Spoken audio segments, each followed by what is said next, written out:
ஆண்டவராகிய இயேசு கிறிஸ்துவின் கிருபையும் சமாதானமும் உங்கள் அனைவரோடும் கூட என்றைக்கும் இருப்பதாக. தலைப்பு: நான் உன்னை விட்டு விலகுவதும் இல்லை, உன்னை கைவிடுவதும் இல்லை. ஒரு மனிதன் நீதிமானாய் கர்த்தருக்கு பயந்து கீழ்ப்படிந்து வாழும் பொழுது அவனுக்கு கொடுக்கப்பட்ட நாட்களை விட அதிக நாட்கள் நீடித்த ஆயுளை கொடுத்து அவனை வாழ வைக்கிறார் கர்த்தர். இப்படியும் நடக்கிறது. இதற்கு எசேக்கியா ராஜாவின் வாழ்க்கை சாட்சியாயிருக்கிறது. ஏசாயா 38 1 முதல் 8 வசனங்கள் வரை. யூதா தேசத்தை எசேக்கியா என்னும் ராஜா அரசாண்டு கொண்டிருந்தார். அந்த ராஜா கர்த்தருடைய வழிகளில் நடந்த மனிதராயிருந்தார். கர்த்தருக்கு கீழ்ப்படிந்து கர்த்தர் மேல் பயபக்தியாயிருந்து தீர்க்கதரிசிகளுக்கு செவி கொடுத்து தீர்க்கதரிசிகளை கனப்படுத்தி தீர்க்க தரிசனத்திற்கு மரியாதை கொடுத்து ஏற்றுக்கொண்டு தீர்க்கதரிசிகளின் சொல் கேட்டு தேசத்தை ஆண்டு கொண்டிருந்தார். எசேக்கியா தீர்க்கதரிசி கர்த்தருக்கு பிரியமான வாழ்க்கை வாழ்ந்தார். அப்படி இருக்க இதை எப்படி சொல்லுகிறோம் என்றால், எசேக்கியா தீர்க்கதரிசி அழுது செய்த ஜெபத்தை கர்த்தர் கேட்டு அவருக்கு பலன் கொடுத்தார். அது எப்பொழுது என்றால், அவருடைய மரண தருவாயில். எசேக்கியா ராஜா வியாதிப்பட்டு மரிக்கும் தருவாயில் இருந்தார். திடீரென்று அவருக்கு வந்த வியாதியின் நிமித்தம் மரண படுக்கையில் இருந்தார். இனி பிழைக்க மாட்டார், இறக்க போகிறார் என்ற நிலையில் எசேக்கியா ராஜா இருந்தார். அப்படி இருக்கும் பொழுது கர்த்தர் ஏசாயா தீர்க்கதரிசியை எசேக்கியா ராஜாவினிடத்தில் அனுப்பினார். அந்த காலத்தில் ஏசாயா தீர்க்கதரிசி வாழ்ந்து கொண்டிருந்தார். கர்த்தர் அந்த காலத்தில் மற்ற மனிதர்களுக்கு எந்த செய்தி சொல்ல வேண்டும் என்றாலும் தீர்க்கதரிசிகள் மூலமாக உரைப்பார். இது வழக்கமாய் இருந்தது. எல்லோராலும் கர்த்தரிடம் பேசவும் அவரிடத்திலிருந்து செய்தியை கேட்கவும் அவர்கள் அபிஷேகம் பெறாமல் இருப்பதினால் கர்த்தர் இப்படியாக தீர்க்கதரிசிகளை பயன்படுத்தி ஜனங்களை வழி நடத்துகிறார். அந்த காலத்திலிருந்து எந்த காலத்திலும் இப்படிதான் நடக்கிறது. இப்பொழுதும் கூட இப்படி கர்த்தரோடு பேசி கர்த்தருடைய வார்த்தையை பெற்றுக் கொள்கிறவர்களுக்கு பெயர்தான் தீர்க்கதரிசி. கர்த்தரை வார்த்தைகளை பெற தெரிந்தவர்கள், ஆவிக்குரிய நிலை தீர்க்க தரிசன அபிஷேகம் பெற்றவர்கள் என்று பொருள். தீர்க்கதரிசி என்ற அபிஷேகம் பெற்றவர்களோடுதான் கர்த்தர் இப்படிப்பட்ட அபிஷேகத்தை கொடுப்பார். அதன் பின்பு அவர்களோடு பேசுவார். அவர்களால் கர்த்தரை பார்க்கவும் முடியும். இப்படியாக நடக்கும். ஏசாயா தீர்க்கதரிசி அப்படிப்பட்ட தீர்க்க தரிசன அபிஷேகம் பெற்ற தீர்க்கதரிசியா இருந்தார். அவரை கர்த்தர் ஏசாயா தீர்க்கதரிசியை கர்த்தர் எசேக்கியாவினிடத்தில் அனுப்புகிறார். உன் வீட்டு காரியங்களை ஒழுங்குபடுத்தும், நீர் இறந்து போவீர் என்று சொல்லுகிறார். அதாவது ஒரு காரியத்தை நன்கு தெரிந்து கொள்ள வேண்டும். கர்த்தரிடம் எப்பொழுதும் இன்பமான வார்த்தைகளையே நாம் கேட்டுக்கொண்டிருக்க வேண்டும் என்று நினைப்பது அது அந்த அளவுக்கு அறிவுள்ள செயல் அல்ல. இந்த உலகத்தில் நன்மையும் தீமையும் உண்டு. தேவ பிள்ளைகளுக்கு சகலமும் நன்மைக்கு எதுவாக, பிறப்பதும் சரி இறப்பதும் சரி, இன்பமாய் இருந்தாலும் துன்பமாய் இருந்தாலும் தேவ பிள்ளைகள் சகலத்தையும் நன்மைக்கு எதுவாக அனுபவிக்கிறார்கள். நாம் அப்படிதான் அனுபவிக்கிறோம் என்கிற ஞானம் நமக்கு தேவை. இன்பமும் நமக்கு நன்மை செய்யும், துன்பமும் நமக்கு நன்மை செய்யும். கர்த்தருடைய பிள்ளைகளுக்கு பிறப்பாய் இருந்தாலும் மரணமாய் இருந்தாலும் அதுவும் நம் நன்மைக்கு தான். அதனால் கர்த்தர் தருவதை ஏற்றுக்கொள்ள கர்த்தருடைய பிள்ளைகள் பழக வேண்டும். இதை தெளிவாய் புரிந்து கொள்வதற்கு தான் இந்த வேத பகுதி. என்ன நடந்தது என்றால், எசேக்கியா ராஜா மரண படுக்கையில் இருக்கிறார். அந்த சமயத்தில் ஒரு தீர்க்கதரிசி வந்து சொல்லுகிறார், நீ இறந்து போவாய் என்று. கர்த்தரிடத்திலிருந்து வரும் வார்த்தைகள் பொதுவாக எச்சரிப்பின் வார்த்தைகளாய் இருக்கும். இன்பமான வார்த்தைகளை மனிதர்களுக்கு கர்த்தர் சொல்லுவார், சொல்லவே தேவையில்லை. ஏனென்றால் திடீரென்று ஒரு இன்ப செய்தி வந்தால் நாம் என்ன கவலைப்பட்டு கொண்டா உட்கார்ந்திருக்க போகிறோம்? அதாவது நாம் திடீரென்று வந்து விட்டதே என்றா யோசிக்க போகிறோம்? இல்லையே, சந்தோஷமா ஏற்றுக்கொண்டு இன்ப செய்தியை அனுபவிப்போம், அந்த காரியங்களை அனுபவிப்போம். ஆனால் திடீரென்று துன்பம் வந்தால் உடைந்து போய்விடுவோம். அதனால் அதிகமாக நமக்கு வரும் துன்பங்களையும் பாடுகளையும் குறித்து முன்கூட்டியே தெரிந்து கொள்வது நமக்கு நன்மையானது. கர்த்தர் இப்படிதான் தம்முடைய ஜனங்களுக்கு வெளிப்படுத்துகிறார். ஏதாவது ஒரு ஆபத்து வருகிறது, ஒரு துன்பம் வருகிறது என்றால் கர்த்தர் முன்கூட்டியே தீர்க்கதரிசிகள் மூலமாக எச்சரிக்கிறார். அது ஒரு ஒட்டுமொத்த தேசத்திற்காக இருந்தாலும், தனி மனிதனுக்காக இருந்தாலும், குடும்பத்திற்காக இருந்தாலும், திருச்சபைக்காக இருந்தாலும் அப்படித்தான் கர்த்தர் செய்கிறார். அதுதான் நமக்கு மிகுந்த நன்மை என்பதை புரிந்து கொள்ள வேண்டும். ஒரு தீர்க்க தரிசனம் உரைக்கிறார், ஒரு தீமை வரப்போகிறது, ஒரு துன்பம் வரப்போகிறது என்றால் உடனே தீர்க்கதரிசியை எதிர்ப்பதோ அவரை காயப்படுத்தும்படி பேசுவதோ மிகவும் தவறு. நல்ல செய்தி சொல்லாவிட்டாலும் பரவாயில்லை. ஆனால் இப்படிப்பட்ட நெருக்கமான காரியங்களை தீர்க்கதரிசியினிடம் பெற்றுக்கொள்ளதான் நாம் விரும்ப வேண்டும். நமக்கு வரும் துன்பங்களை பற்றி நாம் தெரிந்து கொண்டால் முன்கூட்டியே அதை எதிர்ப்பதற்கும் அதை வெற்றி பெறுவதற்கும் நம்மால் ஆயத்தமா இருக்க முடியும். இதை முதலில் ஜனங்கள் புரிந்து கொள்ள வேண்டும். ஆபத்து திடீரென்று வந்தால் நம்மால் எழுந்திருக்க முடியாது. அது முன்கூட்டியே தெரிந்தால் ஆயத்தமாகி அதை வெற்றி பெற நம்மால் முடியும். ஜெபிக்கலாம், அதற்கேற்ற ஆயத்தங்களை செய்யலாம். இதற்கு உதாரணம் யோசேப்பு ஐயாவுக்கு கர்த்தர் வெளிப்படுத்தின காரியம். 7 வருஷம் பஞ்சம் வரப் போகிறது என்று செழிப்பான 7 வருடங்களுக்கு முன்பே கர்த்தர் சொன்னார். அதனால் யோசேப்பு ஐயா செழிப்பான வருடங்களில் தானியங்களை சேர்த்து வைத்துக் கொண்டார். பஞ்ச காலத்தில் அதை மக்களுக்கு கொடுத்து தங்கள் தேசத்தையும் காப்பாற்றினார், பிற தேசத்தவரையும் காப்பாற்றினார் யோசேப்பு ஐயா. இப்படி கர்த்தருடைய செயல்கள் அற்புதமானது. கர்த்தர் சொல்லுகிறார், ஒரு துன்பமான காரியத்தை சொல்லுகிறார், ஒரு தீர்க்கதரிசி, ஒரு கர்த்தருடைய பிள்ளை ஒரு வேதனையான காரியம் நடக்கிறது என்று சொல்லுகிறார் என்றால் அதை குறித்து கவலைப்படக்கூடாது, அவரை வெறுக்க கூடாது. அப்படிப்பட்டவர்களை வரவேற்று போற்ற வேண்டும். அதுதான் நல்லது. அதை முதலில் புரிந்து கொள்வோம். ஒரு துன்பம் வரப்போகிறது என்று சொல்வதற்கு யாரும் தயங்குவார்கள். கர்த்தருடைய ஊழியர்களே இந்த காலத்தில் ஆசீர்வாதத்தை கூறுகிறவர்களை தான் ஜனங்கள் விரும்புகிறார்கள். கர்த்தருடைய ஊழியர்கள் பயப்படுகிறார்கள். ஒரு சாதாரண ஒரு சிறு திருச்சபையின் போதகராய் இருந்தால் கூட நல்ல செய்தி சொன்னால் ஜனங்கள் திருச்சபைக்கு வருகிறார்கள்.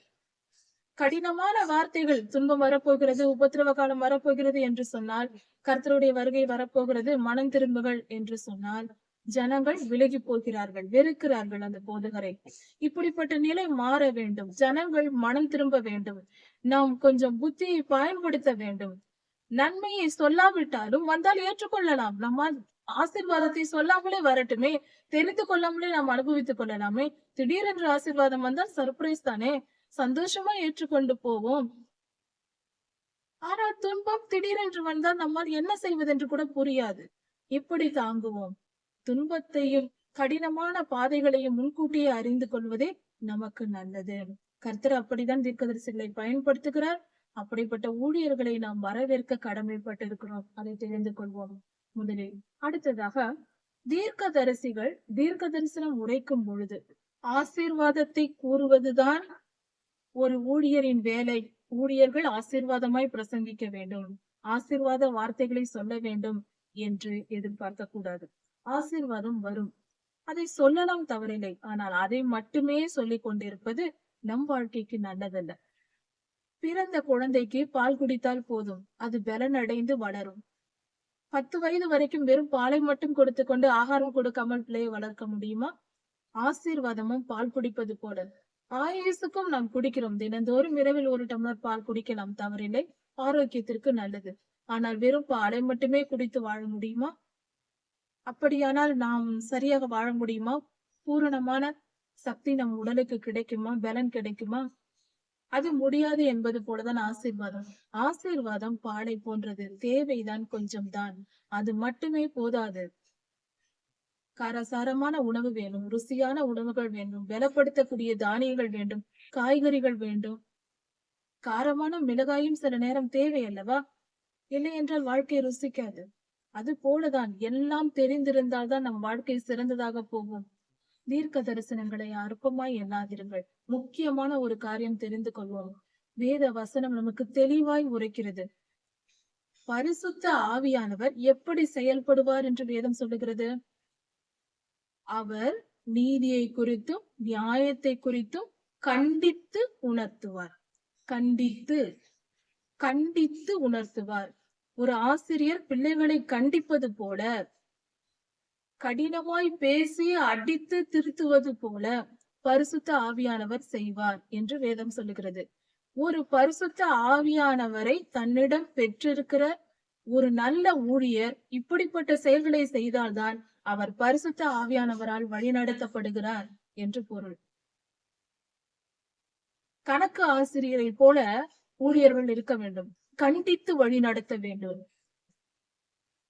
தமிழ் ஆசிரியர்கள் போல அன்பாய் சொல்லிவிட்டு போக கூடாது, அது வாழ்க்கைக்கு நல்லதல்ல. கண்டித்து உணர்த்துபவர்களே நம்மை நல்வழிப்படுத்த முடியும். நம்முடைய குறை தெரிந்து கொண்டால்தான், கண்டித்து திருத்தப்பட்டால் தான் நாம் பரிசுத்தமாவோம்.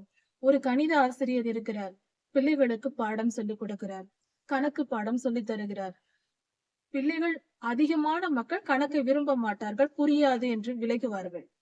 அப்படிப்பட்ட பிள்ளைகளை அடித்து கண்டித்து இதை செய்துதான் ஆக வேண்டும் என்று கண்டித்து நடத்தும் பொழுது அந்த பிள்ளைகள் அந்த கணக்கு பாடத்தை கற்றுக்கொள்வார்கள். கற்றுக்கொண்ட பின் அது மிகவும் சுலபம் என்பது அவர்களுக்கே புரிந்து போகும். கணக்கு பாடம் தான் இருப்பதிலேயே சுலபம். புரிந்து கொண்டால் போதும், படிக்கவே தேவையில்லை. அந்த அளவுக்கு சுலபமான பாடம். ஆனால் அதை கற்றுக்கொள்வதற்கு கடினப்பட்டு கொண்டு இருப்பார்கள். இதே போலதான் வாழ்க்கையும் கற்றுக்கொண்டால் சுலபமாகிவிடும். கணக்கு பாடம் போல. கணித ஆசிரியர்களைப் போல ஊழியர்கள் கண்டித்து சபை மக்களை, விசுவாசிகளை வளர்க்க வேண்டும். அப்பொழுதுதான் அவர்கள் தேர்வார்கள். இதை முதலில் நாம் புரிந்து கொள்ள வேண்டியது மிக மிக அவசியம். ஊழியர்களும் அப்படி கண்டித்து நடத்த வேண்டும். ஜனங்களும், கர்த்தருடைய ஜனங்களும், விசுவாசிகளும் அதை கேட்டு கீழ்ப்படிந்து கர்த்தருக்கு பயந்து நடங்க வேண்டும். ஊழியர்களை எதிர்க்க கூடாது. போதகராயிருந்தாலும், தீர்க்கதரிசியாயிருந்தாலும், எந்த ஊழியராயிருந்தாலும் உங்களை கண்டித்து நடத்துகிறவர்கள் இடத்தில் அதிகமாய் போக வேண்டும். அதிகமான செய்திகளை கேட்க வேண்டும். அதுதான் உங்களுக்கு நல்லது. உங்களை கண்டித்து நடத்துகிறவர்களே உங்களை நல்வழிப்படுத்துவார்கள். முதல் காரியம். ஒரு பழமொழி கூட உண்டு. அழ அழ சொல்லுகிறவர்கள் நன்மைக்கு சொல்வார்கள், சிரிக்க சிரிக்க சொல்லுகிறவர்கள் தீமைக்கு சொல்வார்கள் என்று சொல்வார்கள் அல்லவா? நம்மை சந்தோஷப்படுத்தும்படியே பேசுகிறவர்கள் நம்மிடம் ஏதாவது ஆதாயம் பெறுவதற்காக அப்படி பேசிவிட்டு நம்மை புகழ்ந்து பாராட்டி நம்மிடத்தில் உள்ளதை வாங்கி கொண்டு போய்விடுவார்கள். இதுதான் பொல்லாதவர்களின் குணம். நம்மை கண்டித்து பேசுகிறவர்கள் அவர்கள் சுய லாபத்திற்காக பேச மாட்டார்கள். என்ன செய்வார்கள்? நம்முடைய நன்மையை நினைத்து, நம் எதிர்காலத்தை நினைத்து, உண்மையான அன்புள்ளவர்கள் நம்மை கண்டித்து வழி நடத்துவார்கள். அதில் அவர்களுடைய சுயநலம் இருக்காது. நம்மை கண்டிப்பவர்களை நாம் வெறுப்போம், அது அவர்களுக்கு தெரியும். ஆனாலும் நம்மை கண்டிக்கிறார்கள் என்றால் உண்மையில் அவர்கள்தான் உண்மையான அன்புள்ள நல்ல மனிதர்கள். அப்படிப்பட்ட ஊழியர்களை நாம் விரும்பி அவர்கள் செய்திகளை கேட்க வேண்டும். அவர்களுடைய ஊழியங்களை ஏற்க வேண்டும். அதுவே நம் வாழ்க்கைக்கு சிறந்ததா இருக்கும். இங்கு ஏசாயா தீர்க்கதரிசி எசேக்கியா ராஜாவின் இடத்தில் என்ன செய்து கொண்டு வருகிறார்? நீ மரணம் அடைய போகிறாய், வீட்டு காரியங்களை ஒழுங்குபடுத்து என்று சொல்லுகிறார். மரணம் அடைய போகிறாய் என்றுதான் சொல்லுகிறார். கர்த்தரிடத்திலிருந்து வருகிறது தீர்க்கதரிசி மூலமாக. எசேக்கியா அதை கேட்டு வேதனைப்பட்டு அழுகிறார். வீட்டு காரியங்களை ஒழுங்குபடுத்து என்று சொல்லுகிறார். அப்படி என்றால் என்ன? வீட்டு காரியங்கள் என்றால் ஒரு ராஜாவாய் இருந்தாலும், ஒரு சாதாரண ஒரு குடிமகனாய் இருந்தாலும், ஒரு குடும்பம் என்று குடும்ப தலைவராய் இருந்தாலும், அவர் மரணம் அடைய போகிறார் என்றால் தங்களிடத்தில் இருக்கிற நிலங்களை, பணம், பொருள் போன்றவைகள், சொத்துகள், இவைகளை எல்லாம் ஆண்டு அனுபவித்துக் கொண்டிருப்பார்கள். அவர்கள் மரணம் அடைய போகிறார்கள் என்றால் அவர்கள் தங்கள் வாரிசுகளுக்கு, பிள்ளைகளுக்கு யார் யாருக்கு எதை எதை கொடுக்க வேண்டும், எவ்வளவு கடன் கொடுக்க வேண்டும், அல்லது கொடுத்த கடனை எவ்வளவு பேரிடமிருந்து வாங்க வேண்டும் போன்ற செய்திகள் அவர்களோடு போய்விடும் அல்லவா? அதையெல்லாம் தங்களுடைய அடுத்த வாரிசுகளுக்கு சொல்லிவிட்டு எல்லாவற்றையும் அவரவர் கொடுக்க வேண்டியதை பிரித்து கொடுக்க வேண்டியதை கொடுத்து விட்டு பின்பு பெரியோர்கள் மரணம் அடைவார்கள். அதுதான் நல்ல மரணம் என்று சொல்வார்கள். அவர்கள் மரணம் அடைய போகிறோம் என்று யாருக்கு தெரிந்தாலும் தங்கள் சொத்துக்களை தங்கள் பிள்ளைகளுக்கு பிரித்து கொடுப்பார்கள். இவர்களுக்கு இந்த வீடு, இவர்களுக்கு இந்த நிலம், இவர்களுக்கு இந்த நகைகள் என்று ஒவ்வொருவருக்கும் ஒவ்வொரு விதமாக பிரித்து கொடுத்து அவர்களுக்கெல்லாம் நிறைவாக்கி தங்கள் வேலை முடிந்தது என்று நிம்மதியாக தங்கள் மரணத்தை எதிர்கொள்வார்கள். இது பொதுவான வழக்கம். இப்படி தங்கள் சொத்துக்களை பிரித்து கொடுப்பதும், செய்திகளை சொல்லுவதும், அடுத்த தலைமுறையை ஆசீர்வதிப்பதும், இந்த இரண்டு காரியங்களும் உண்டு. தங்கள் அடுத்த வாரிசுகளை ஆசீர்வதிப்பார்கள். அந்த ஆசீர்வாதம் மிகப்பெரிய சொத்து. எல்லா சொத்துக்களை விட மிகப்பெரிய சொத்து அதுதான். பெரியோர்களின் ஆசீர்வாதம் கிடைக்கும். தங்கள் காலம் முடியும் பொழுது ஆசீர்வதிப்பார்கள். இதை நாம் வேதாகமத்தில் ஆபிரகாம் ஐயா, ஈசாக் ஐயா, இஸ்ரவேல் ஐயா எல்லாருடைய சரித்திரத்திலும் நாம் படித்து பார்க்கிறோம். அது ஒரு காரியம். அடுத்ததாக செய்திகளை சொல்லுவார்கள். நம்முடைய எதிரிகள் யார், யார் எப்படிப்பட்டவர், இதெல்லாம் ஒரு தேசத்தின் ராஜாவாய் இருந்தாலும் இப்படிப்பட்ட செய்திகள் இருக்கும். ஒரு குடும்பமாய் இருந்தாலும் அந்த செய்திகள் இருக்கும். நம் குடும்பத்திற்கு விரோதியாய் இருந்தவர்கள் யார்? நமக்கு யார் தீங்கு செய்தவர்கள்? யார் நன்மை செய்தவர்கள்? நன்மை செய்தவர்களுக்கு மறக்காமல் நீயும் தொடர்ந்து நன்மை செய்ய வேண்டும் என்று பெரியோர்கள் தங்கள் வாரிசுகளுக்கு சொல்லுவார்கள். அந்த காலத்தில் என்னுடைய துன்ப நேரத்தில் எனக்கு உதவியவர்கள் இவர்கள். அவர்களை நீ நன்றி மறவாமல் என்றென்றும் நீ அவர்களுக்கு நன்மை செய் என்று சொல்வார்கள்.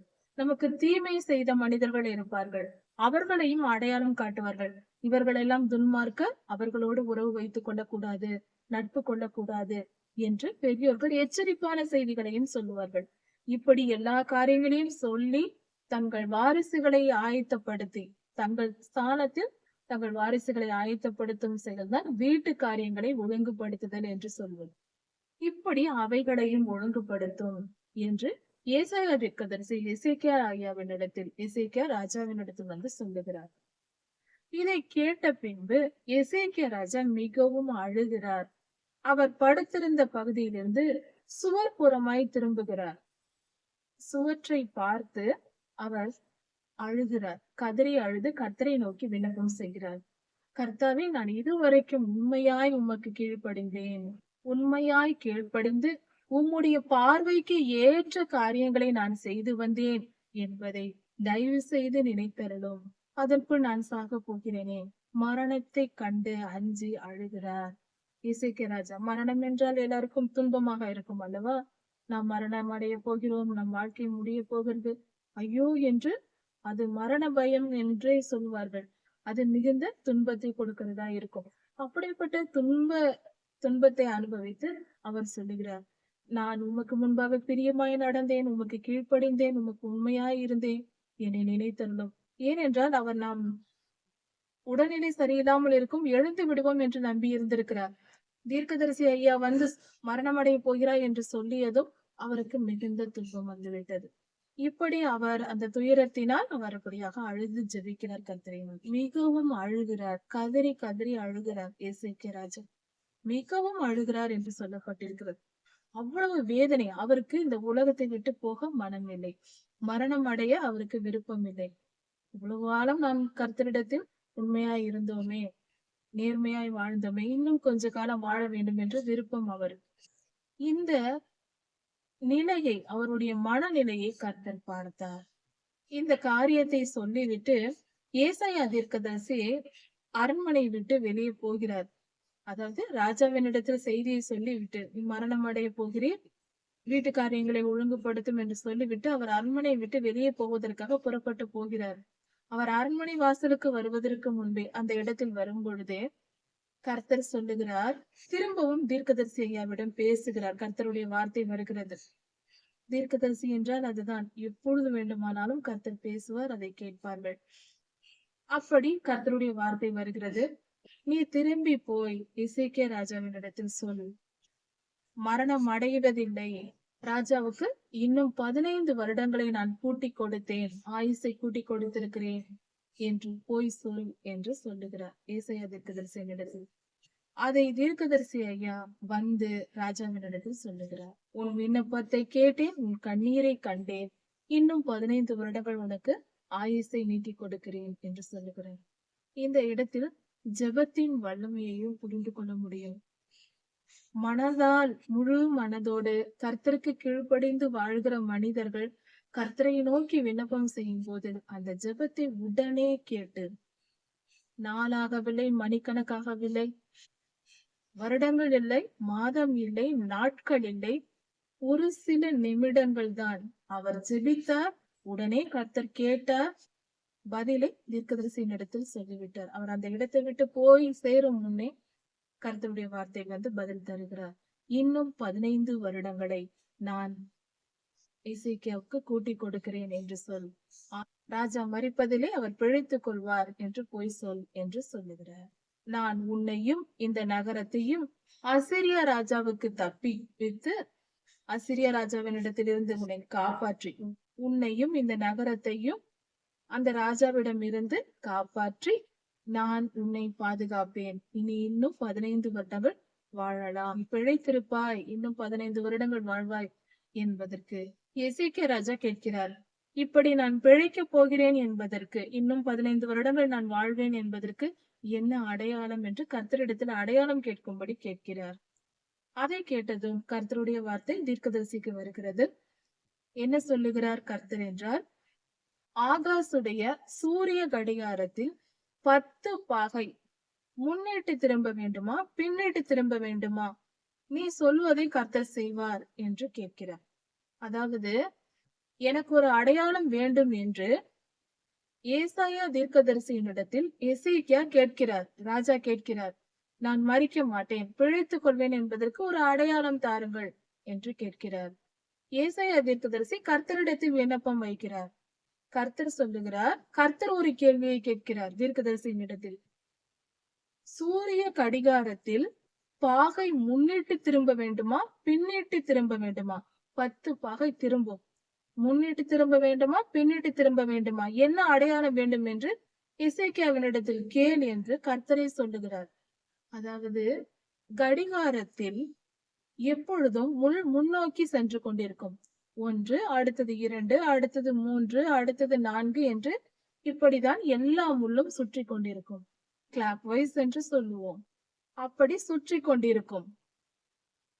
அது முன்னாக இன்னும் 10 பாகை, திடீரென்று 10 பாகை, 10 டிகிரி நாம் அடுத்ததாக தாண்டி வர வேண்டுமா, வேகமாக வர வேண்டுமா, அல்லது 10 டிகிரி பின்னாடியாக திரும்ப வேண்டுமா என்று கேட்கிறார். கர்த்தரே கேட்கிறார் தீர்க்கதரிசி ஐயாவினிடத்தில். அதை கேட்டதும் எசேக்கியா சொல்லுகிறார், எப்பொழுதும் கடிகாரம் முன்னோக்கிதான் போகும். 1, 2, 3 என்று அசெண்டிங்கில் முன்னோக்கிதான் போகும். ஆனால் இந்த அடையாளம் எனக்கு பின்னோக்கி வர வேண்டும், ரிவர்ஸில் வர வேண்டும் என்று கேட்கிறார். அதாவது 3லிருந்து 2, 1, 12 இப்படி மாறி திசை திருப்பி இப்படியாக வர வேண்டும். 10 பகை பின்னிட்டு திரும்ப வேண்டும் என்று சொல்லுகிறார். இதை கேட்டதும் எசேக்கியா ராஜா கேட்ட அடையாளத்தின்படி, அவருடைய விண்ணப்பத்தின்படியே கர்த்தர் செய்தார். ஆகாசுடைய சூரிய கடிகாரம் 10 டிகிரி பின்பாக ரிவர்ஸில் போனது. அது அப்படியே கடிகாரம் பின்னோக்கி திரும்பியது. அந்த முன் இது உனக்கு அடையாளம் என்று கர்த்தர் சொல்லியிருந்தார். அதன்படியே நடந்தது. இப்படியாக எசேக்கியா ராஜா குணமாக்கப்பட்டார். அவர் செய்த விண்ணப்பம் அவரை காப்பாற்றியது. மரணத்தின் வாசல் வரை சென்று பிழைத்துக் கொண்டார். அந்த நிலையிலிருந்து அவர் சந்தோஷத்தோடு தன்னை பற்றி, தன் வாழ்க்கையில் நடந்த இந்த சம்பவத்தை பற்றி அவர் சொல்லுகிற வாக்கியங்கள் அடுத்ததாக நமக்கு கொடுக்கப்பட்டிருக்கிறது. என்ன பேசுகிறார் எசேக்கியா ராஜா என்றால், அவர் குணமடைந்த பின்பு அவர் எழுதி வைத்த வாக்கியங்கள் அவர் எழுத சொல்லுகிறார். தான் சொன்ன காரியங்களை எழுத சொல்லுகிறார்.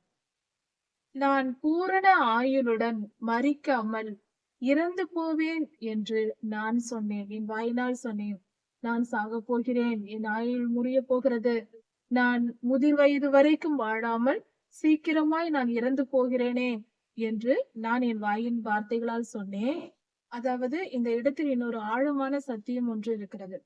அதாவது, பொதுவாக சொல்வார்கள், குறை ஆயுசில் மரிப்பவர்கள் பாதாளத்திற்கு தான் செல்வார்கள், பூரண ஆயுசோடு வாழ்ந்தால்தான் அவர்கள் பரலோகம் சேர்வார்கள் என்று பொதுவாக பெரியோர்கள் சொல்வது வழக்கம். அதாவது, துன்மார்க்கர், இதற்கு வேத வசனங்களும் ஒத்து போகிறது. வேத வசனத்தின்படிதான் இந்த செய்தி இருக்கிறது. கர்த்தர் சொல்லுகிறார், ஒரு மனிதன் துன்மார்க்கமாய் இருந்தால் துன்மார்க்கனுடைய ஆயுளோ குறுகி போகும் என்று சொல்லுகிறார். வேத வசனம் சொல்லுகிறது. துன்மார்க்கர் நீண்ட நாள் வாழ மாட்டார்கள். அவர்களுடைய ஆயுள் 70 என்றாலும் சீக்கிரமாய் 40, 50, 30 என்று அவர்கள் துன்மார்க்கத்திற்கு தக்க அவர்களுடைய ஆயுள் குறைந்து போகும் என்று வேத வசனம் சொல்லுகிறது. அதே போல ஒரு மனிதன் நீதிமானாய் இருந்தால் அவனுக்கென்று கர்த்தர் கொடுத்திருக்கிற அந்த ஆயுளை காட்டிலும் நீடித்து கொடுப்பார் என்றும் வேத வசனம் சொல்லுகிறது. நீதிமானுடைய ஆயுள் பூரணமாய் இருக்கும், முழுமையா இருக்கும், அவன் நீடித்து வாழ்வான் என்று வேதம் சொல்லுகிறது. அதற்கு எசேக்கியா ராஜாவின் வாழ்க்கை மிகவும் பொருத்தமான சாட்சியாய் இருக்கிறது என்று சொல்லலாம். அவர் மரிக்கும் தருவாயில் இருந்தாலும் கர்த்தருக்கு உண்மையாய் கீழ்ப்படிந்து வாழ்ந்ததினால் கர்த்தர் 15 வருடங்களை ஆயுளை கூட்டி கொடுப்பார் என்று சொல்லப்பட்டிருக்கிறது. வேதம் தெளிவாய் நமக்கு சொல்லுகிறது. முக்கியமான காரியம், ஆயுள் என்பது கர்த்தரால் நியமிக்கப்படுகிறது. ஒரு மனிதன் பிறக்கிறான் என்றால் அதற்கு முன்பே இவன் இத்தனை வருடங்கள் வாழ வேண்டும் என்று அவன் மனம் திரும்புவதற்கான ஆயுள் நாட்கள் கொடுக்கப்படுகிறது. இந்த உலகத்தில் மனம் திரும்பதான் நாம் பிறக்கிறோம், பரிசுத்தம் அடைவதற்கு, நம் ஆத்துமாவை சுத்திகரித்துக் கொள்வதற்காக.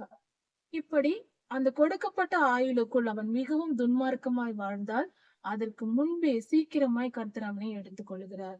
ஒரு மனிதன் நீதிமானாய் அவனுக்கு கொடுக்கப்பட்ட நாட்களை விட ஒரு மனிதன் நீதிமானாய் கர்த்தருக்கு பயந்து கீழ்ப்படிந்து வாழும் பொழுது அவனுக்கு கொடுக்கப்பட்ட நாட்களை விட அதிக நாட்கள் நீடித்த ஆயுளை கொடுத்து அவனை வாழ வைக்கிறார் கர்த்தர். இப்படியும் நடக்கிறது. இதற்கு எசேக்கியா ராஜாவின் வாழ்க்கை சாட்சியாயிருக்கிறது. அவருக்கு அவருடைய கீழ்ப்படிதல், உண்மை, உத்தமம் இது நிமித்தம் அவருடைய ஆயுள் நாட்கள் நீடிக்கப்படுகிறது.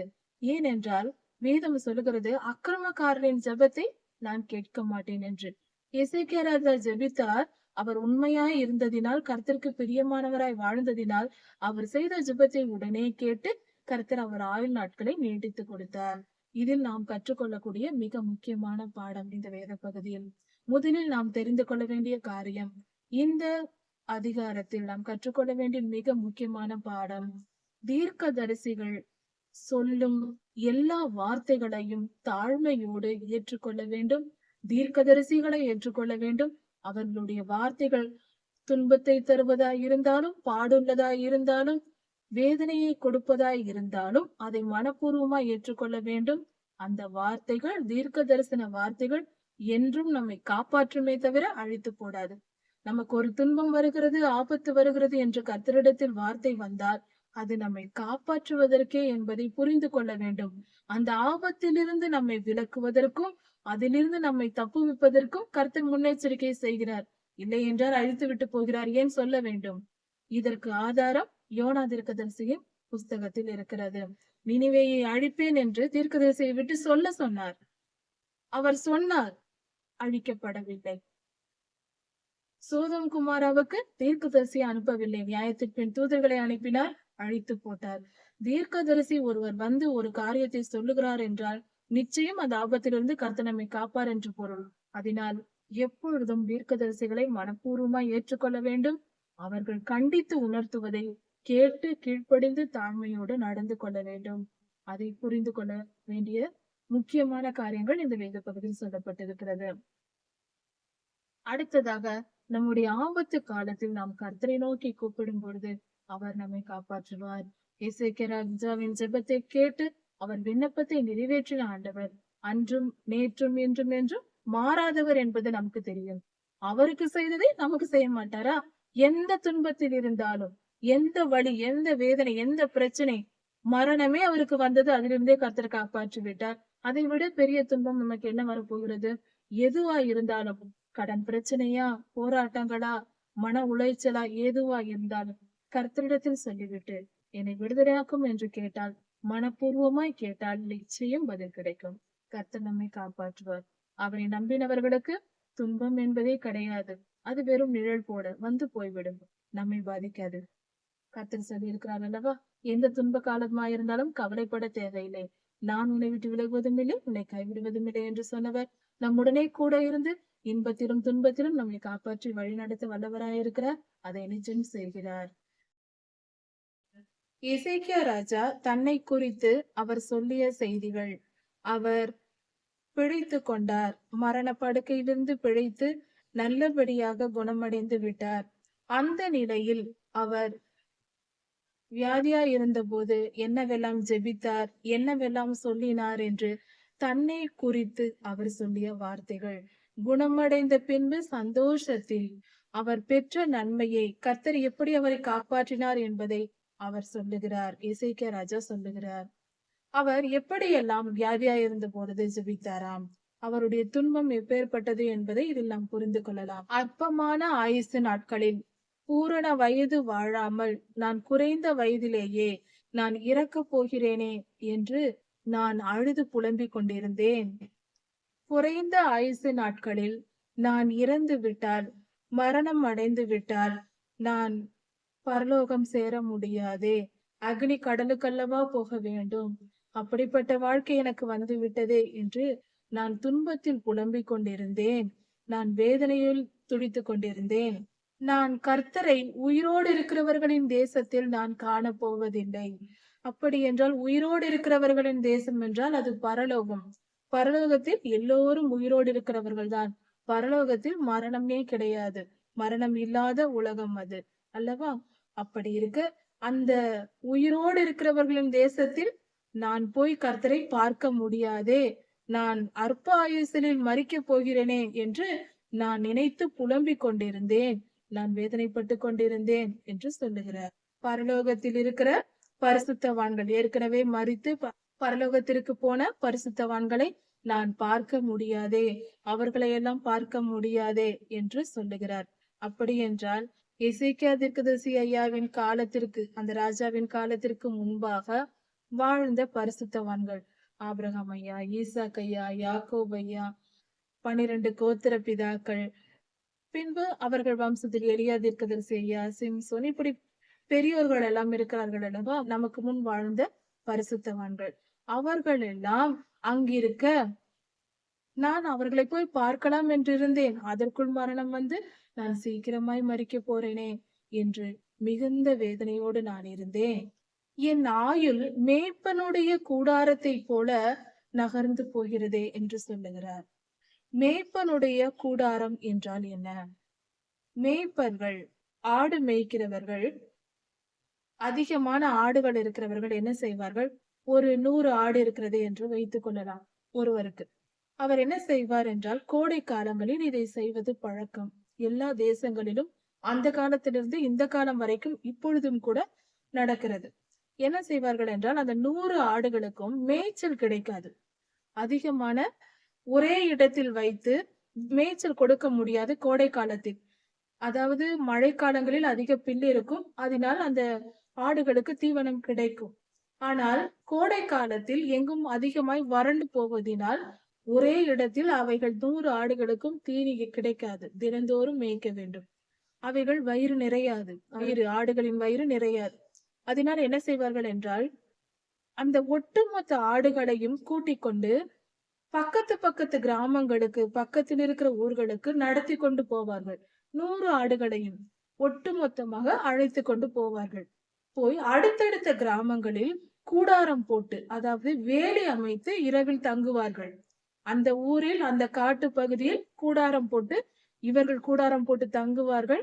அந்த ஆடுகளுக்கு வேலி அடைத்து அங்கேயே இரவில் படுக்க வைப்பார்கள். இந்த ஊரில் ஒரு 10 நாட்கள் மேய்ந்த பின்பு அடுத்த ஊர் பில் இருக்கிற இடத்திற்கு, அந்த ஆடுகளுக்கு தீனி எங்கு கிடைக்குமோ அந்த இடத்திற்கு அடுத்த 10 நாட்கள், ஒரு வாரத்துக்கு அழைத்து செல்வார்கள். இப்படி அங்கங்கு தங்க வைத்து அதற்கு ஆகாரம் கொடுத்து அந்த கோடை காலம் முழுவதும் ஒவ்வொரு இடங்களுக்காக செல்வார்கள். அந்த ஆடுகளோட அந்த மேய்ப்பர்களும் கூடவே தங்குவார்கள், பாதுகாத்து கொள்ளும்படியாக. இரவில் மிருகங்கள் வரும். நரி, சிங்கம், புலி போன்ற மிருகங்கள் வந்து அவைகளை கொன்றுவிடும். அதனால் இப்படி மேய்ப்பது வழக்கம். இது தாவீது ராஜா ஐயாவின் காலத்திலிருந்து இன்று வரை நடந்து கொண்டுதான் இருக்கிறது. இப்படி செய்வது வழக்கம். இதை இந்த காலத்தில் பட்டி போடுவது என்று சொல்லுகிறார்கள். அதாவது ஆடுகளை ஒரு இடத்தில் போய் கூடாரம் போட்டு தங்க வைப்பது. இப்படியாக கோடை காலங்களில் தங்கள் கால்நடைகளை அவர்கள், ஆடுகளுக்கும் இப்படி செய்வார்கள், மாடுகளுக்கும் இப்படி செய்வார்கள். கோடை காலங்களில் அவைகளை பாதுகாப்பதற்கும் அதற்கு ஆகாரம் கொடுப்பதற்கும் மேய்ப்பர்கள் செய்கிற பழக்கம். இப்படி அவர்கள் மேய்ப்பர்கள் கூடாரம் போட்டு போட்டு தங்கி அடுத்த இடத்திற்கு போகிறார்கள் அல்லவா? ஒரு வாரம் 10 நாள் அங்கு மேய்ச்சல் இருக்கும் வரைக்கும் அந்த பகுதியில் இருப்பார்கள். அதன் பின்பு அடுத்த ஊருக்கு கடந்து செல்வார்கள். அங்கு போய் வனாந்திரத்தில், வெறும் வெட்ட வெளியா இருக்கிற காட்டில் சிறியதாக கூடாரம் போட்டு இவர்கள் தங்குவார்கள். சமைத்து சாப்பிட்டு கொண்டு இவர்களும் அந்த மிருகங்களோட கூட இருப்பார்கள். மேய்ப்பர்களும் அந்த கால்நடைகளோடு கூடவே இருப்பார்கள். இப்படியாக ஓரிடம் விட்டு ஓரிடம் மேய்ப்பர்கள் போவது போல என்னுடைய ஆயுசு என்னை விட்டு போகிறது. அந்த மேய்ப்பர்கள் தங்கியிருக்கிற இடம் நிரந்தரமற்றது, தற்காலிகமானது. இன்றைக்கு தங்குவார்கள், அடுத்த நாள் வேற இடத்திற்கு போய் விடுவார்கள் அல்லவா? அது போல என் ஆயுசு நாட்களும் என்னை விட்டு போகிறது. மேய்ப்பரின் கூடாரத்தை போல என் ஆயுசு நாட்கள் என்னை விட்டு போகிறது என்று நான் புலம்பினேன். நெய்கிறவன் பாவை அறுக்கிறது போல என் ஜீவனை அறுக்க கொடுக்கிறேன். மரணத்தை குறித்து தெளிவாய் பேசுகிறார். மரணம் என்றால் என்ன என்பதை புரிந்து கொள்ள இந்த வசனங்கள் நமக்கு கொடுக்கிறது. மேய்ப்பர்களின் கூடாரம் போல நம் வாழ்க்கை மரணம். மரணம் என்பது இந்த இடத்திலிருந்து போக போகிறது. அதாவது இன்னொரு காரியத்தையும் நாம் கவனிக்க வேண்டும். இவ்வுலகத்தில் நாம் பிறக்கிற பிறப்பு மரணத்தை குறித்து இந்த வேத பகுதி மிக தெளிவாக துல்லியமாக சொல்லியிருக்கிறது. கவனித்து கேட்டுக்கொள்வோம். உலக வாழ்க்கையே மனித வாழ்க்கை என்பது என்ன? வருகிறோம், கொஞ்ச காலம் தங்குகிறோம், போய்விடுகிறோம். மேய்ப்பர்களும் அப்படித்தான் செய்கிறார்கள். ஒரு இடத்திற்கு போகிறார்கள், ஒரு புதிய ஊருக்கு. அங்கு மேய்ச்சல் இருக்கும் வரைக்கும் இருக்கிறார்கள். அதன் பின்பு கூடாரத்தை எடுத்துக்கொண்டு அடுத்த ஊருக்கு போய்விடுகிறார்கள். அவர்கள் கடந்த இடத்தில் எதையாவது எடுத்துக்கொண்டு போகிறார்களா? இல்லை. அதை அந்த இடத்திற்கு திரும்பி அவர்கள் வரப்போகிறார்களா? இல்லை. அவர்களுடைய சொத்து அவர்கள் ஏற்கனவே இருந்த இடத்தில் இருக்கிறதா? இல்லை. அந்த இடத்தில் இருந்தார்கள், போய்விட்டார்கள். அவ்வளவுதான் அந்த இடத்திற்கும் அவர்களுக்கும் உள்ள உறவு. அதே போல இந்த உலகத்தில் நாம் வாழ்கிறோம். மேய்ப்பரின் கூடாரம் போல்தான் நம் வாழ்க்கை. வந்தோம், இதை சொல்லியது, இதை எழுதியது ஒரு ராஜா. யூதா தேசத்தின் ராஜா, எசேக்கியா ராஜா. பிறக்கிறோம், இந்த உலகத்தில் நாம் வாழ்கிறோம். வாழ்நாள் முடிந்ததும் போய்விடுகிறோம். படிப்பது, வேலைக்கு போவது, சம்பாதிப்பது, உறவுகள், நாம் செய்கிற அத்தனை காரியங்களும் இந்த உலகத்தில் இருக்கும் வரைக்கும் அனுபவிப்பதற்கு தான், வாழ்வதற்கு தான். ஒரு 70 வருடங்கள் நம் வாழ்க்கையை முடிப்பதற்கு தான். ஒரு முழு மனிதனாக வளர்வதற்கே 20, 25 வயதுகள் ஆகிறது. 23 வயதிற்கு பின்புதான் நம் முழு வளர்ச்சி முடிகிறது. அப்படி இருக்க அதன் பின்பாக நம் வாழ்க்கை ஒரு 50 வருடம், சுமார் ஒரு 50 வருடம். அந்த 50 வருட வாழ்க்கைக்காகவே நம்முடைய வாழ்நாள் முழுவதையும் நாம் அழித்துக் கொள்கிறோம். யோசித்து பார்ப்போம். இதை பற்றியே யோசிக்கிறோம். என்ன சாப்பிடுவது, என்ன உடுத்துவது, வீடு வாங்குவது, நிலம் வாங்குவது, தங்கம் சம்பாதிப்பது, பேர் புகழ் சம்பாதிப்பது. பேர் புகழ் சம்பாதித்தால் மட்டும் என்ன பயன் அடைய போகிறோம்? புகழ்ச்சியினால் என்ன பலன் உண்டு? ஒரு மனிதன் இன்று புகழ்கிறான், நாளையே நம்மை தூஷிப்பான். அதே நாவும் நம்மை தூஷிக்கும். நரம்பில்லாத நாக்கு எப்படியும் பேசும் என்று சொல்வார்கள். 4 விதமாய் பேசுமாம். இன்று நம் கண்முன்னே நம்மை பாராட்டுகிறவர்கள் பின்னாடி போய் கேவலமாக பேசுவார்கள்.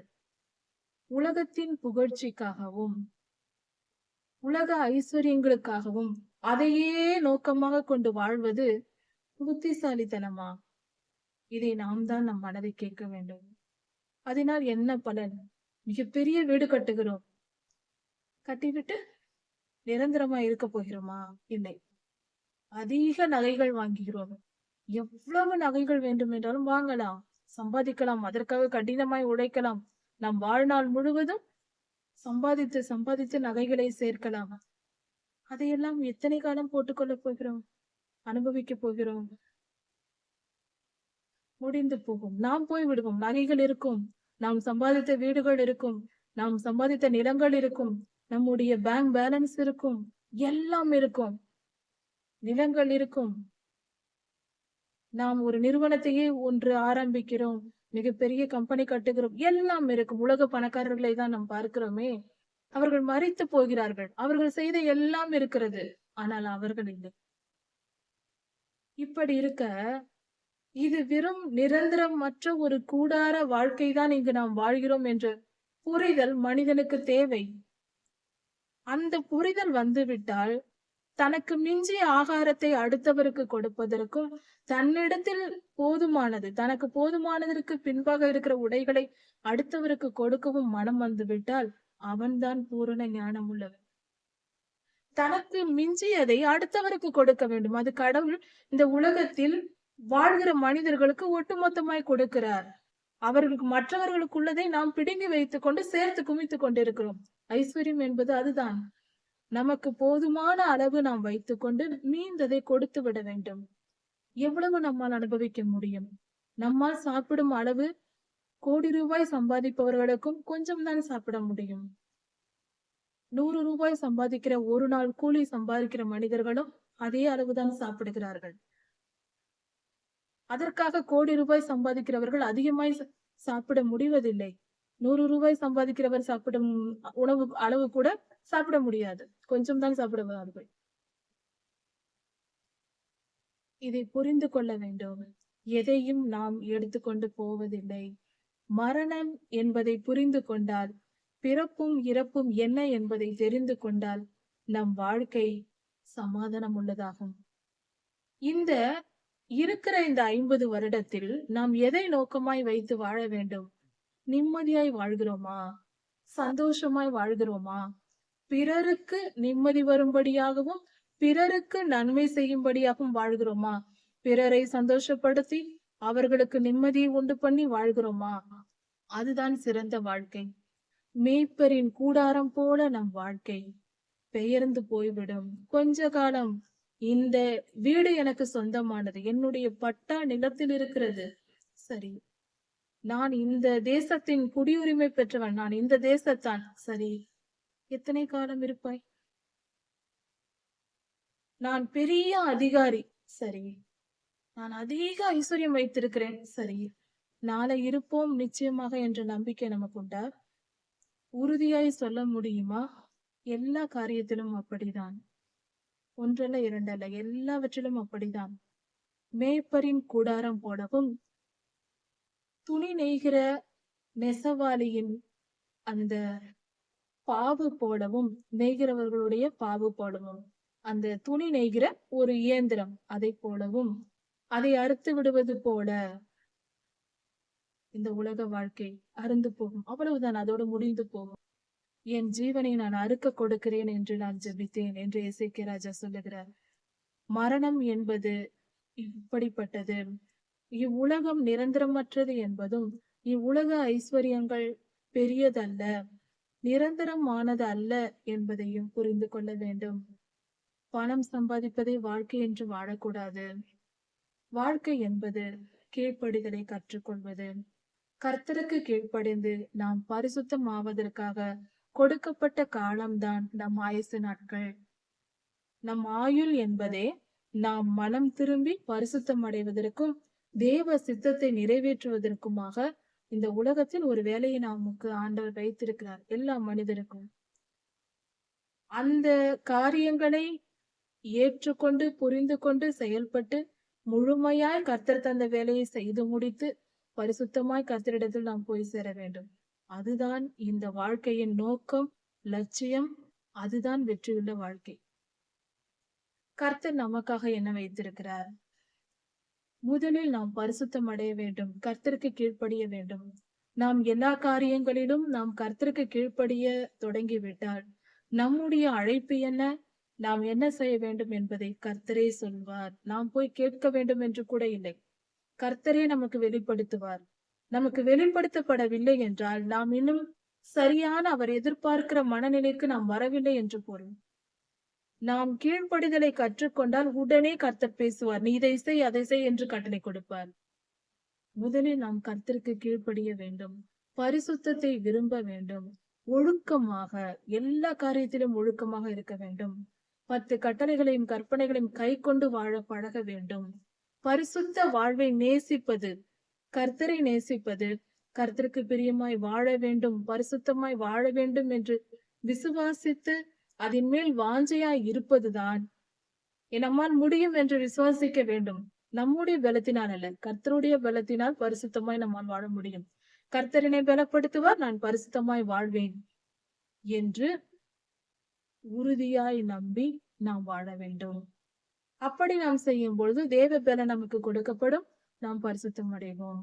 இப்படி நாம் ஆயத்தப்பட வேண்டும். இப்படியாக அவர் பேசிவிட்டு, இன்று இரவுக்குள்ளே என்னை மரணம் அடைய பண்ண போகிறார் கர்த்தர், நான் மரணம் அடைய போகிறேன் என்று அவர் சொல்லியிருக்கிறார். இப்படி அவர் தனக்குத்தானே சொல்லிக் கொண்டு புலம்பிக் கொண்டு எசேக்கியா ராஜா இருந்திருக்கிறார். இன்னும் சில வார்த்தைகளையும் அவர் பேசி இருக்கிறார். அவர் மரணப்படுக்கையில் இருந்த பொழுது, நான் விடியற் காலம் வரைக்கும் நான் நினைத்துக் கொண்டிருந்தேன், அவர் சிங்கத்தை போல வந்து என் எலும்புகளை எல்லாம் நொறுக்கப் போகிறார், கர்த்தர் வந்து என்னை நொறுக்கப் போகிறார் என்று நான் எண்ணியிருந்தேன், நான் நினைத்துக் கொண்டிருந்தேன் என்று சொல்லுகிறார். மரணம் என்பது அப்படிப்பட்டது என்று இந்த இடத்தில் சொல்லப்படுகிறது. சிங்கம் எலும்புகளை நொறுக்குவது போல கர்த்தர் மரணத்தினால் மனிதனை பட்சித்து போடுகிறார். அவர் சர்வ வல்லமை உள்ள தேவன். தாயின் கருவில் நம் எலும்புகளை உருவாக்குவது அவர்தான். மரணத்தில் அவைகளை உடைத்து நொறுக்கி போடுவதும் அவர்தான். அவர் சர்வ வல்லமையுள்ள தேவன். பிறப்பும் இறப்பும் அவருடைய விருப்பப்படி சித்தப்படி நடக்கிறது. அவரால் சிருஷ்டிக்கப்பட்டவர்கள் நாம். அவரின் கைக்குள் தான் நாம் வாழ்ந்து கொண்டிருக்கிறோம் என்ற உணர்வு நமக்கு தேவை. நமுட்டை போலும் தகைவிலான் குருவியைப் போலவும் நான் கூவினேன். குருவிகள் கத்துவது போல நான் கூவிக்கொண்டிருந்தேன். ஐயோ, நான் சாக போகிறேன். மேய்ப்பரின் கூடாரம் போல என் வாழ்நாள் முடிய போகிறது. என் உயிர் என்னை விட்டு போக போகிறது. நெய்கிறவன் பாயை அறுப்பது போல என் உயிர் போக போகிறது. சிங்கம் பட்சிப்பது போல, எலும்பை நொறுக்குவது போல கர்த்தர் என்னை நொறுக்கப் போகிறார். நான் பரலோகத்திற்கு போக மாட்டேன். அற்பாயுசில் மரிக்கப் போகிறேன். அதனால் நான் அக்னி கடலுக்கு போய் விடுவேன் என்று குருவி கத்துவது போல கத்திக் கொண்டிருந்தாராம் எசேக்கியா ராஜா. அப்படி என்று அவரே தனக்குத்தானே சொல்லுகிறார். அவரே சொல்லுகிறார், புறாவை போல புலம்பினேன். நான் உயர அண்ணாந்து பார்த்து பார்த்து என் கண்கள் பூத்து போயின. கர்த்தர் வருவார், அவரை பார்க்கலாம் என்று நான் உயர எட்டி எட்டி பார்த்தேன். ஆனால் கர்த்தர் என்ன இடத்தில் வரவில்லை. நான் ஜெபிக்கிறோம், கர்த்தர் வருவார், தரிசனம் தருவார் என்று எதிர்பார்த்திருக்கிறார். ஆனால் எதுவும் நடக்கவில்லை. கர்த்தாவே, நான் ஒடுங்கி போகிறேன். என் காரியத்தை சற்று நினைத்து பாரும். என்னை பற்றி கொஞ்சம் நினைத்து பாரும். நான் ஒடுங்கி போகிறேன். நான் மரணமடைய போகிறேனே, என்னை நினைத்து பாரும், கொஞ்சம் என்னை காப்பாற்றும் என்று கர்த்தருடைய இரக்கத்திற்காக எசேக்கியா ராஜா விண்ணப்பம் வைக்கிறார். என்ன சொல்லுவேன் என்று சந்தோஷப்பட்டு சொல்லுகிறார் எசேக்கியா ராஜா. இப்படி அவர் ஜெபித்த பொழுது கர்த்தர் சொல்கிறார், என்ன சொல்லுவேன் நான்? என் வார்த்தையை கர்த்தர் கேட்டார். அவர் என் ஜெபத்தை கேட்டு விட்டார். எனக்கு பதில் அளித்தார். என்னை உயிரோடு எழுப்பினார்.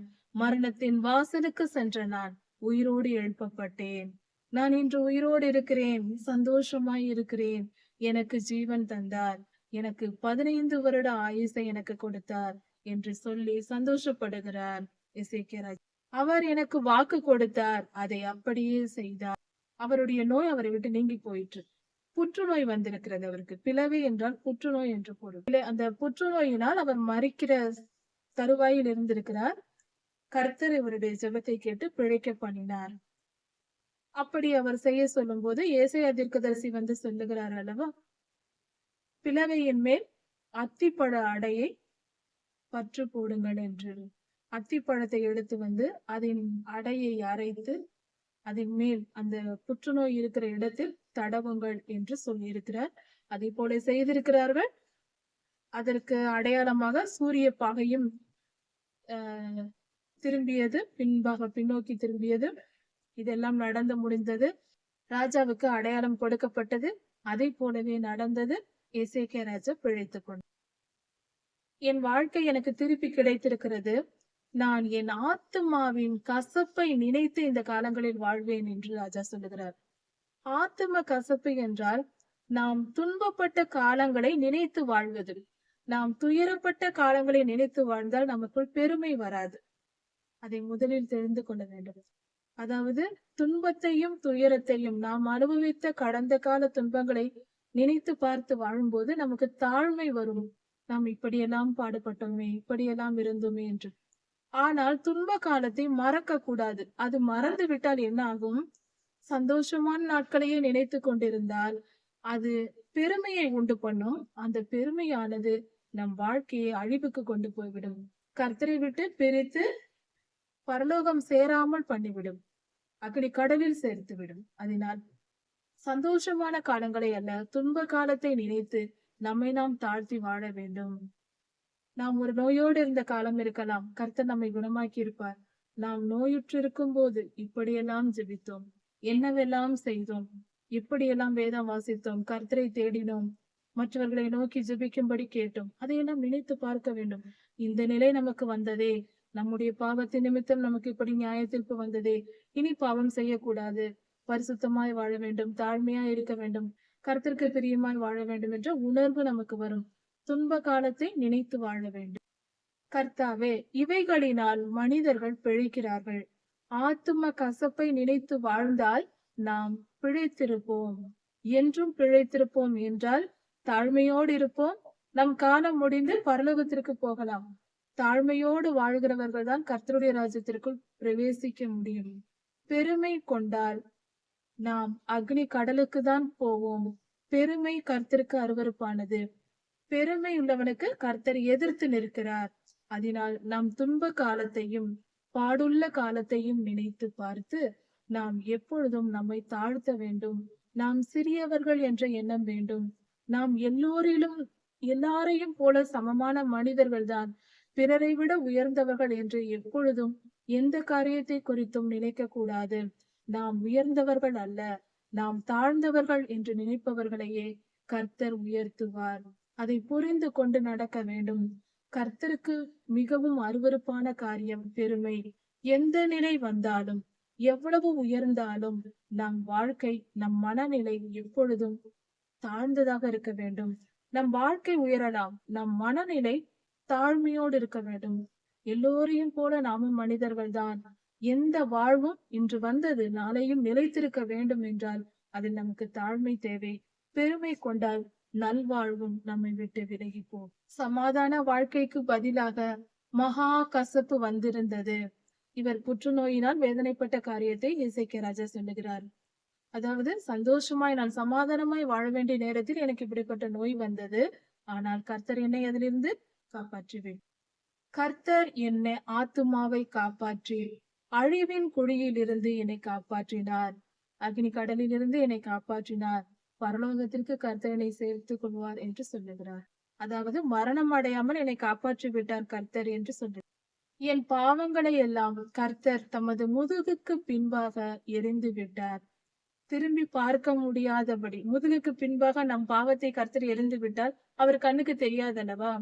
அப்படி என்றால் என் பாவங்களை எல்லாம் பார்க்காமல் என்னை காப்பாற்றி விட சாமி என்று சொல்வது அதுதான் நமக்கு நல்லது. நம் பாவத்தை கர்த்தர் பார்த்தால் நம்மை கொன்று போடுவார்.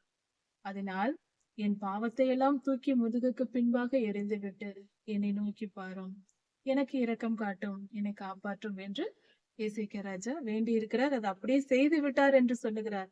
என் பாவங்களை கர்த்தர் முதுகுக்கு பின்னாக எரிந்து விட்டார், என்னை காப்பாற்றி விட்டார். பாதாளம் உம்மை துதியாது, மரணம் உம்மை போற்றாது. பாதாளத்தில் இருப்பவர்கள் கர்த்தரை துதிப்பதில்லை. அவர்கள் அங்கு பாட அனுபவித்துக் கொண்டிருக்கிறார்கள். கர்த்தரை துதிக்க மாட்டார்கள். பரலோகத்தில் இருப்பவர்களே கர்த்தரை துதிப்பார்கள். மரணம் கர்த்தரை போற்றாது. கர்த்தரை புகழ்ந்து பேசுமா மரணம்? பேசாது. வழியோடு அழிவுக்கு போகிறவன் துதிக்க மாட்டான். அது போல அதாவது குழியில் இறங்குகிறவர்கள் உம்முடைய சத்தியத்தை தியானிப்பதில்லை. கடினமான வார்த்தை. இதை கண்டிப்பாக புரிந்து கொள்ள வேண்டும். கர்த்தரை புகழ்வது, போற்றுவது, சத்தியத்தை தியானிப்பது, வேத வசனத்தை தியானிப்பது, இதையெல்லாம் செய்கிறவர்கள் பரலோகத்துக்கு போவார்கள். இதையெல்லாம் செய்யாதவர்கள் அக்னி கடலுக்கு போவார்கள் என்று வேதம் சொல்லுகிறது.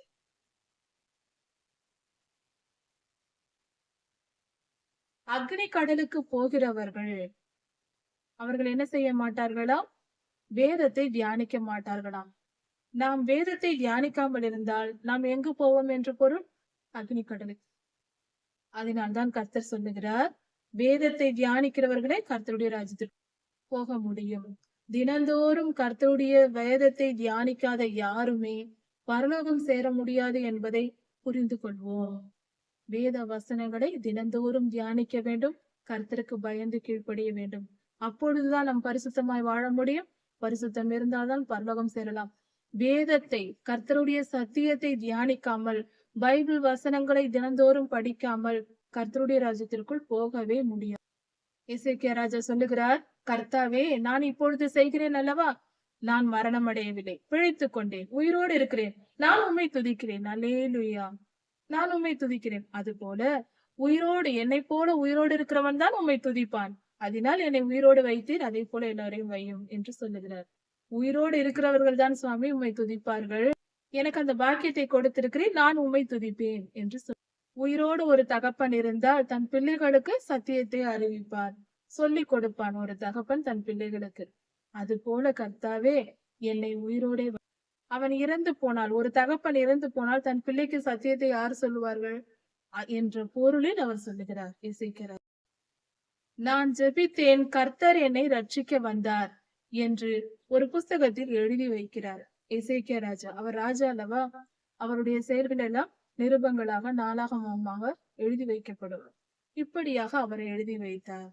கர்த்தர் என்னை ரட்சிக்க வந்தார், என்னை காப்பாற்ற வந்தார், அவர் வந்து என்னை காத்து கொண்டார், இதை அப்படியே எழுதி வையுங்கள் என்று எழுதி வைத்தார். அன்று எழுதப்பட்டதுதான் இன்று நமக்கு வேதமாக கொடுக்கப்பட்டிருக்கிறது. ஏசாயா தீர்க்கதரிசி புறப்பட்டு போவதற்கு முன்பே சொல்லி இருந்தார். அந்த செய்தியை சொல்லிவிட்டு, பிழைத்துக் கொள்வீர் என்ற நல்ல செய்தியை சொல்லிவிட்டு அவர் புறப்பட்டு போவதற்கு முன்பே அத்திப்பழ அடையை பற்று போட சொல்லி இருந்தார். அதே போல செய்தார்கள். எசேக்கியா ராஜா பிழைத்து. அவர் கேட்ட அடையாளமும் கொடுக்கப்பட்டது. சூரிய கடிகாரத்தின் அடையாளமும் கொடுக்கப்பட்டது எசேக்கியா ராஜாவுக்கு. இப்படியாக எசேக்கியா ராஜா மரணப்படுக்கையிலிருந்து பிழைத்து கொண்டார்.